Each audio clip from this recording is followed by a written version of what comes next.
ورحمۃ اللہ وبرکاتہ۔ بسم اللہ،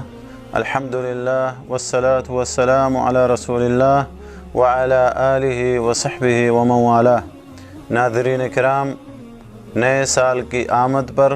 ہمارے بعض مسلمان بھائی ایک دوسرے کو مبارکبادی کا پیغام بھیجتے ہیں، اور بعض لوگ اس موقع پر طرح طرح کے جشن و جلوس اور تقریبات میں شرکت کا اہتمام کرتے ہیں، اور بعض لوگ ہیپی کرسمس یا میری کرسمس کہہ کر عیسائیوں کو ان کے خاص تہوار پر مبارکبادی پیش کرتے ہیں، جبکہ ایسا کرنا یا اس طرح کے اعمال میں شریک ہونا جائز اور درست نہیں ہے۔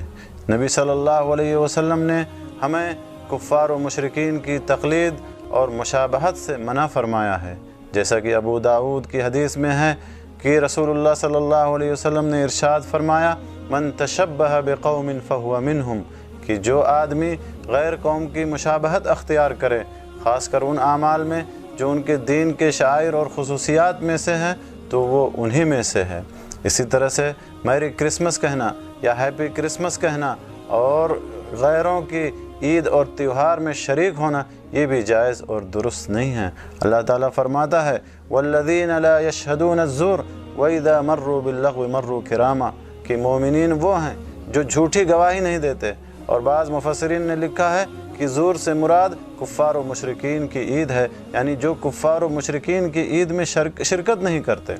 اور عیسائیوں کا عقیدہ عیسیٰ علیہ السلام کے بارے میں مسلمانوں کے عقیدے کے بالکل مخالف ہے۔ عیسائی عیسیٰ علیہ السلام کو اللہ کا بیٹا مانتے ہیں، جبکہ مسلمان عیسیٰ علیہ السلام کو اللہ کا نبی اور رسول مانتے ہیں، اور یہ ایمان اور عقیدہ رکھتے ہیں کہ اللہ کا کوئی شریک نہیں، اللہ کا کوئی بیٹا نہیں، جیسا کہ اللہ تعالیٰ فرماتا ہے، قل هو اللہ احد اللہ الصمد لم یلد ولم یولد ولم یکن لہ کفوا احد، کہ اللہ ایک ہے، اللہ بے نیاز ہے، اللہ کا نہ تو کوئی باپ ہے اور نہ ہی کوئی بیٹا، اور اللہ کا کوئی ہمسر بھی نہیں۔ لہذا ایک مسلمان کو چاہیے کہ اس طرح کے اعمال سے دور رہے اور کتاب و سنت کے مطابق اپنی زندگی گزارے۔ اللہ سے دعا ہے کہ اللہ ہمیں نیک اعمال کرنے کی توفیق بخشے، آمین۔ وآخر دعوانا ان الحمد للہ رب العالمین، وصلی اللہ علی نبینا محمد وعلی آلہ وصحبہ اجمعین۔